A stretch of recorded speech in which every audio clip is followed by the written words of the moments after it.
तो हम म्यूजिक पर तो नाचते हैं शिद्दत के साथ, जो ढोल बजाते हैं, जो एक और इंस्ट्रूमेंट बजाते हैं जिसके बिना एक वक्त पे एंड वी आर फॉर्चुनेट कि किसी ने सोचा कि बैंजो पर एक फिल्म बनाई जाए और उस फिल्म में एकदम मुंबई के ही उस इंसान को लिया जाए, एकदम सटीक। Thank you very much. Ganpati Bappa Morya. मुश्किल होता है स्टेज पर बापा हो, जूते पहन के आया हो, इसलिए हमने इनको आसन पे जी करते। ये जो एक मैं आपका मेकओवर देखता हूँ, मतलब मैंने आपकी नकल करने की कोशिश की। द ओनली डिफरेंस इज कि मैं रंगवाने भूल गया, वो सफेद हो गया जी। और आपको किसने कहा कि मैं रंगवा के आया? नहीं, ऐसा मैंने नहीं कहा, बाय द वे, ऐसा मैंने कुछ नहीं कहा। द ओनली डिफरेंस सर मैं रंगवाना पड़ता हूँ, क्योंकि मैं आपके जैसा और दिखता ना थोड़ा सर। ये जी सर, पहले तो कांग्रेचुलेशंस। मैं जब भी म्यूजिक हो गया है, फिल्म के प्रोड्यूसर भी हैं हमारे साथ, Krishika Lola, if you can please join us. Thank you. I am calling.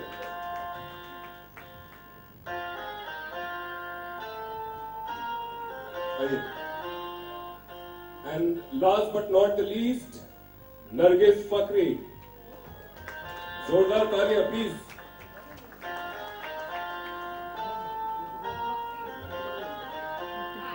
It's Nargis Fakhri, right? Nargis Factory. Nargis Factory. बड़ा हिस्सा है। और रवि यादव हमेशा जाने जाते रहे हैं कुछ ऐसे सोशल कॉजेज पे, फिर वो नटरंग हो, फिर आपकी प्रोड्यूस की हुई फिल्म हो बालक बालक को।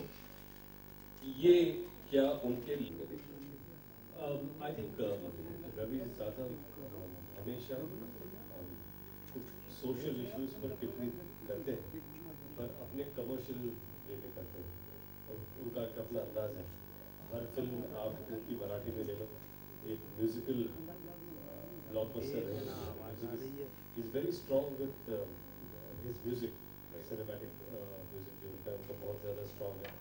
और मुझे लगता है he believes in human stories. और एक इंसान को पकड़ते उसके लाइफ के थ्रू आपको अलग अलग चीज़ें देखने को मिलेंगी।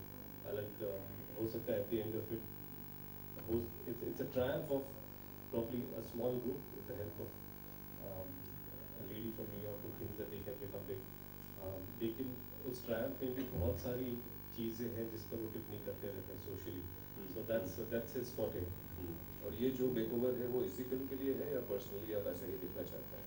कौन सा? ये फिलहाल अनएम्प्लॉयमेंट का मेकओवर है। सर अगर आप अनएम्प्लॉयड हैं सर, तो हमें बाहर चले जाना चाहिए। हमें से कोई एम्प्लॉयड नहीं। फिलहाल मैं 2 टीवी शो कर रहा हूँ, और फिल्में मैं शायद जनवरी में शुरू करूँगा, तो तब तक दाढ़ी बढ़ती रहेगी। बढ़ती का नाम दाढ़ी। The lady from New York, as the role suggests, and real life too. And real life too, yeah. So how real is the real life in this film? That was very confusing. I will No, bring out to you. it's very real for me. That word. It was very real for me, so I was very excited when I heard the story, when I heard about the character, because it's great when you're cast properly, because then it becomes more believable, and that's the idea, to be as real as possible. And for me, I felt so at home, and I think more at ease than with other characters that I've had to play. So that was a blessing as well. I'm sure you must have answered this question like a million times by now.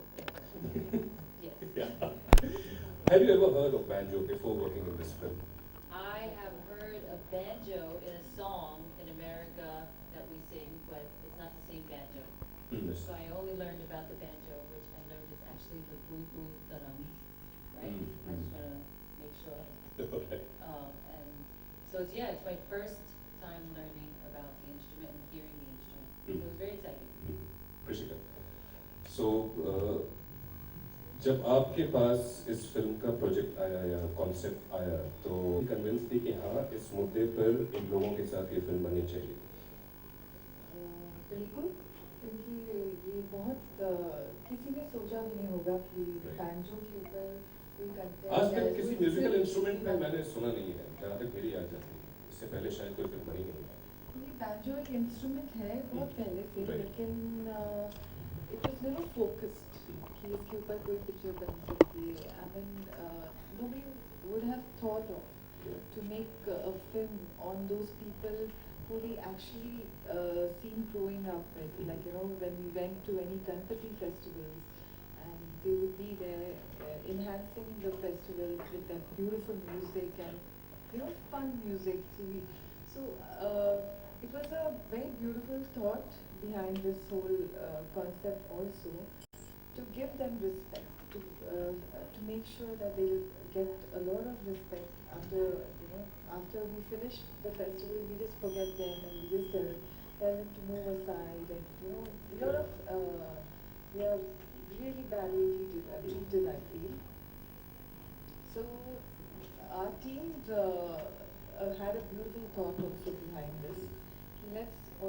This is also one of the thoughts, so why not speak about the street musician. It's not only Maharashtra, it's about all the street musicians in India.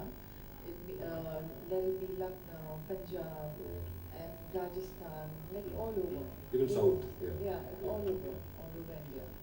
So when I felt there's a lot of potential in the script, and so then we worked towards it, fine-tuned it, and a lot of things changes, and here we are with the Banjo team.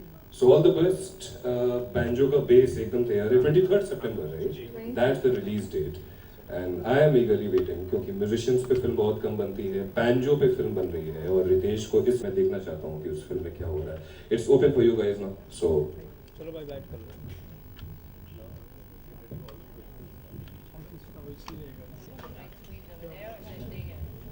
अरे मन एक minute अभी लेगा ना.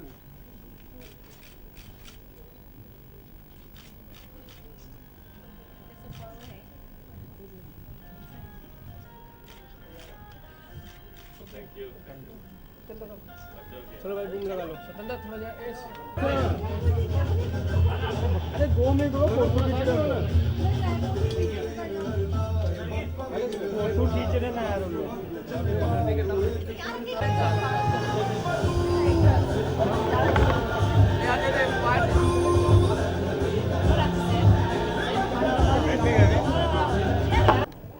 रितेश, गणपति बप्पा का festival की शुरुआत मतलब 8th day today, and your promotions are going on, so how much you are enjoying the moment?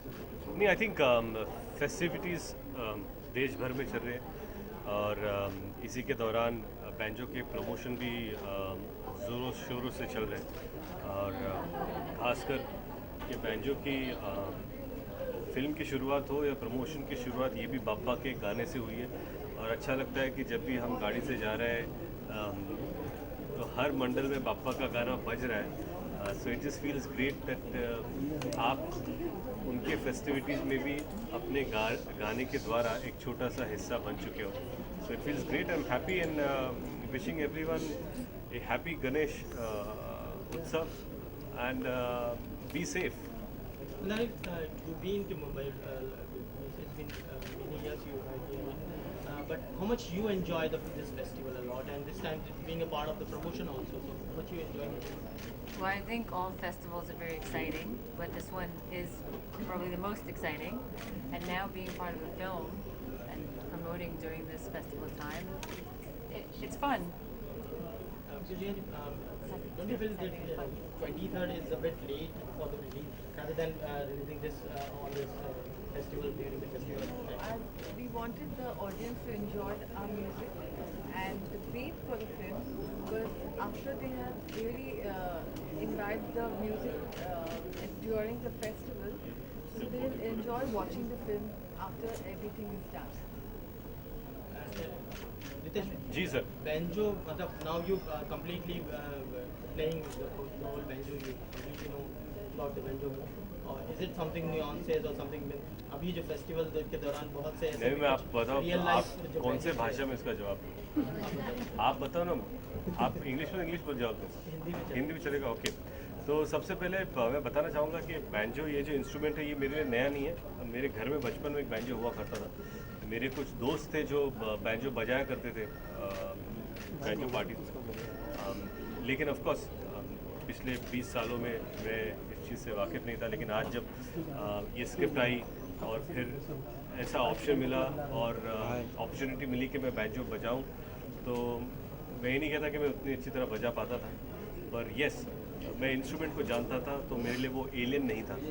और देन वी वर्क हार्ड, कई सारे बैंजो प्लेयर्स से मुलाकात हुई, उनसे बातें हुई किस तरह बजाया जाता है। बैंजो खासकर बैठ कर बजाया जाता है लैप पर रख के। और रवि जी चाहते थे कि हम एक रॉक स्टार ग्रुप की तरह परफॉर्म करें, तो we try to play banjo standing up tall and उसके लिए काफ़ी सारी रिहर्सल्स करनी पड़ी कि किस तरह का बॉडी लैंग्वेज होना चाहिए। होपफुली अगर आप प्रोमो देखें, गाने देखें, तो आपको ये लगे कि उस पर थोड़ी बहुत मेहनत हम लोगों ने की है। आप पर्सनली मानते हैं कि banjo could have been the internationally instrument? नहीं, ये बैंजो की बात नहीं है। It represent every street performer जिसे अपॉर्चुनिटी नहीं मिलती। ये ऐसा नहीं कि चलो बैंजो तो एक ज़रिया है, हो सकता है कहीं और कोई और इंस्ट्रूमेंट हो। तो it's the question is not about instrument but about people involve with it and behind it. और मुझे लगता है कि बैंजो टैलेंट की बात टैलेंट की आती है कि कोई भी टैलेंटेड इंसान किसी भी इंस्ट्रूमेंट को अगर अच्छी तरह बजाए तो वो आपका अटेंशन आकर्षित कर सकता है। अच्छा रितेश, इस फिल्म में अगर हम देखें तो आपका लुक सबसे ज़्यादा एक्साइटिंग है। लोग जिस तरह से देख रहे हैं आपको, तो आपको किस तरह का रिस्पॉन्स मिला जब पहला लुक आपका आया? नहीं, अब ये लुक पर भी बहुत सारी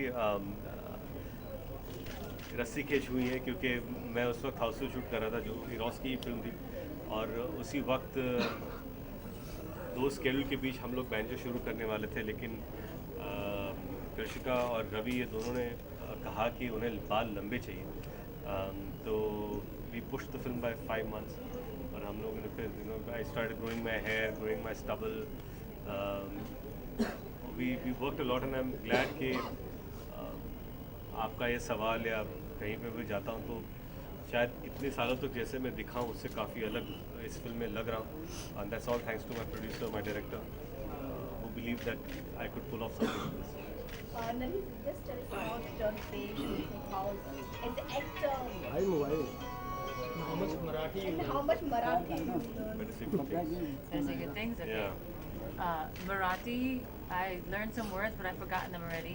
My only 2 words now is chakas and mustard. Mustard. Mustads. Mustads. That's it. That's all I remember.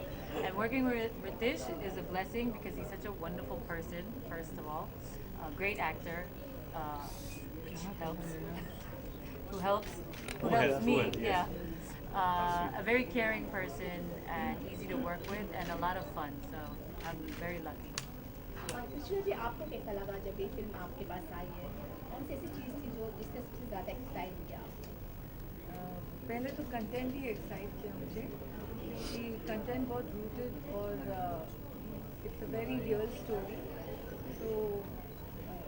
so I like working on such kind of subjects. So this was one of them, and it was very it had a beautiful thought, as I said earlier. If we can get a little respect to all the street musicians by after the movie is released and people have realized, I think we've won a lot of hearts. और आप तीनों को सबसे ज़्यादा मैं ये कहना चाहूँगी कि इस फिल्म ने गणपति के मौके पर आकर बहुत ज़्यादा एक्साइट किया। हर जगह आपके गाने बज रहे हैं, तो किस तरह से आप लोगों को फील लग रही है कि भगवान की बहुत ज़्यादा ब्लेसिंग लग रही है? Of course, I just spoke to Ritesh. I said whenever our song is playing, we just feel like dancing, or our hands are moving, our feet are moving. And Ritesh, you? नहीं, I just feel कि कभी-कभी हर film और जो भी उसके इर्द गिर्द हो रहा है उस चीज़ का नसीब होता है। वी वर लकी कि एक ऐसी डेट मिली जो फेस्टिवल के इर्द गिर्द थी। एक ऐसा गाना था फिल्म में गणपति का जो इस फेस्टिवल में हम लोग रिलीज़ कर पाए। और ख़ास बात यह है कि वो गाना अच्छा होना भी बहुत ज़रूरी था। तो all thanks to Vishal and Shekhar who have given a tremendous dance number this festival, so it's been great. तो आपने कितना एंजॉय किया वैसे मराठी जब सेट पे भी नहीं, कितना सी आई टेल यू व्हाट, ऐसा लग रहा है लोगों को कि मराठी लोग actually it's a Mumbai boy, और इट्स नॉट, इसका मिल्यू मराठी नहीं है, इसका मिल्यू मुंबई है, मुंबई बेस्ड। तो यहाँ पर ऐसा है कि कोई भी किधर से आता है, इट्स अ ह्यूमन स्टोरी। तो yes, director is from Maharashtra, I am a Marathi boy. Living that aside, I think it's a story कि जो हर कोई रिलेट कर पाए।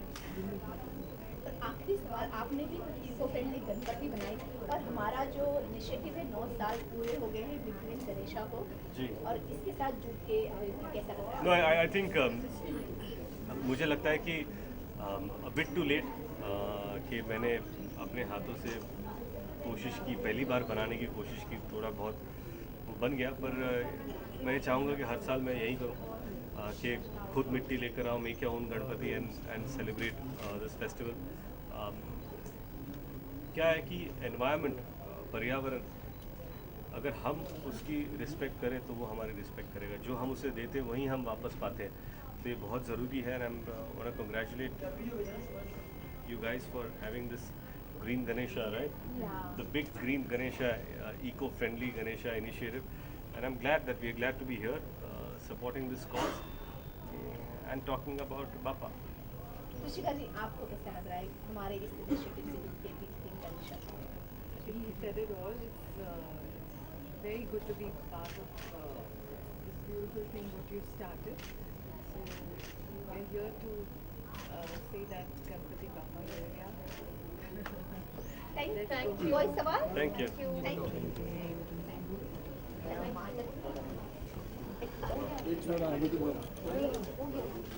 फोटो